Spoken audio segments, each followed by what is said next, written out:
Hello and welcome back to my Astro Imaging Journey channel. Well, as you saw in the previous videos, the off-axis guider didn't go as well as I'd hoped. And part of the reason was I failed in taking into consideration my back focus. And the room is making a little bit of noise, so apology for that. So here we have our off-axis guider.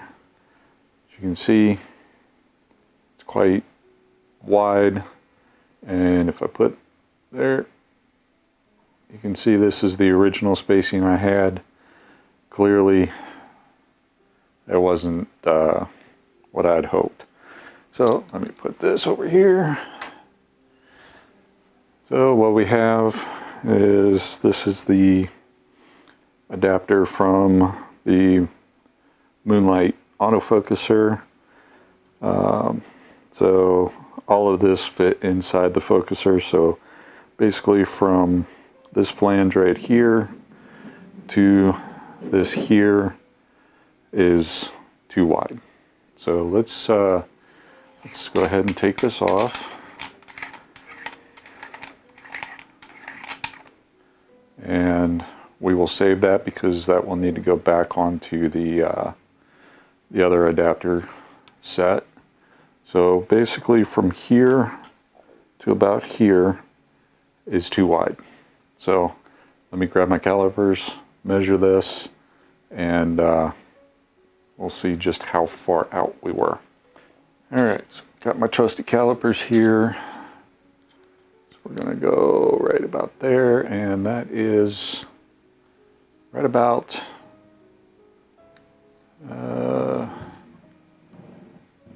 55 millimeters. Now, if I take this and put this back in here, and I need to grab that other part. Alright, so I needed my T-ring adapter for my DSLR.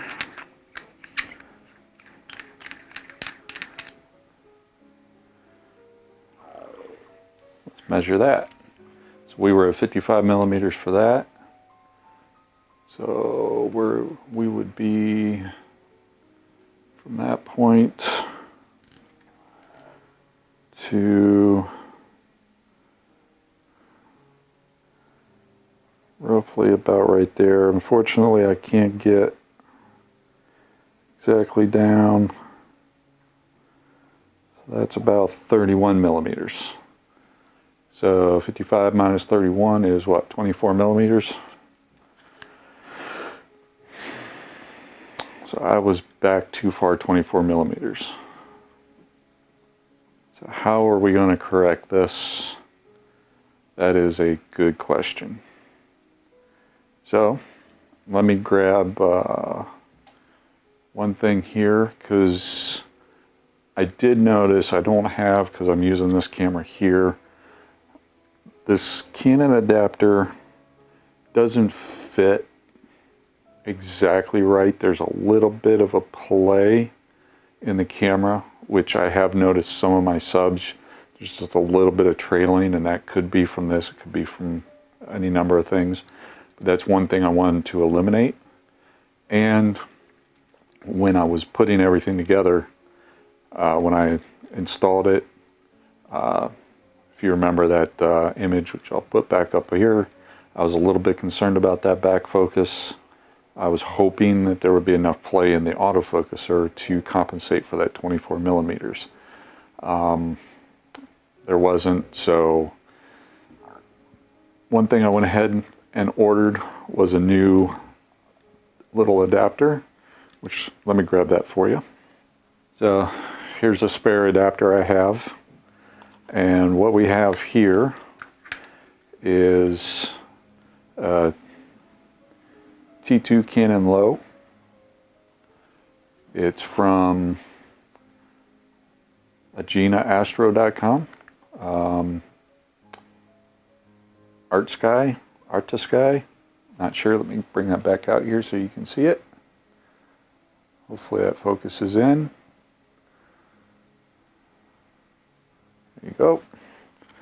Alright, so let's take a quick look at what was in here. And this is a nice little machined, low profile Canon T2 adapter. Now, on this, you need a T2 adapter that goes to the M48 or M42, I think it's M48. Either way, the threads that are on those other adapters, you need a little adapter to go in there, but it sits flush on the front here, which isn't a problem. But as you can see, we've got about 10, 11 millimeters. Let me grab that real quick. So let's see how thick this part is. This part is 11 millimeters. Okay, so this little low profile adapter, as you can see, is much thinner. Much thinner. If we put them one on top of the other, you can see just how thin that is. They claim it's only 1 millimeter, so let's take a look, and it is. So that means I just saved myself 10 millimeters by going by this, or going with this. So that brings, so if I use this, let me see if I can get this here. So not only does it have the EF mount adapter here, but inside there you can see it's got the threads already, so we don't need the spacer, we don't need the adapter. So that right there alone will save me 10 millimeters worth of space. I needed 24, so still need to make up 14. That's if I want to be back to where I was originally with the primary focus mirror adjustment and the autofocuser being in the mid-range of the 4,000 steps, being at 2,000. So that cuts me down almost by half. So there's one other thing, because I did contact Celestron, and let me grab this real quick. The threaded adapter, male side, I was hoping Celestron would have something that would be shorter than this. Let me grab the other one. So as you can see here, we've got a thin one. This is the female end. These would marry up. Let me get this in here. So as you can see, it's the same threads. And this is just the female version. This is the male version.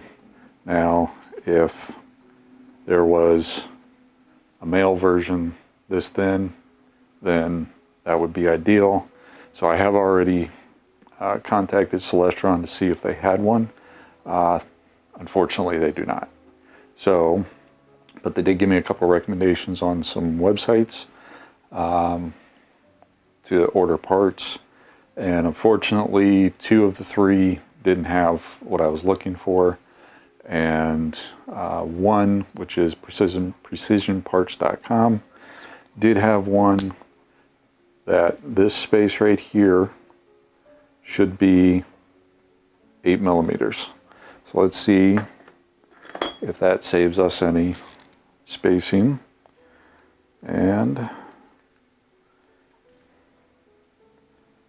from here to here right now is 12.5,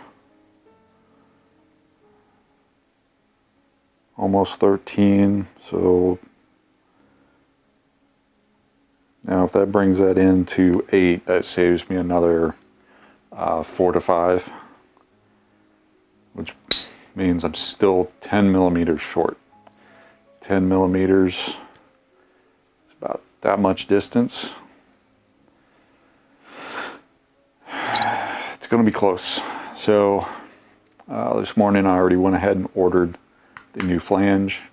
So hopefully between the new flange here and that low profile adapter, hopefully I will be close enough that if I move the primary mirror all the way in, which it already is, and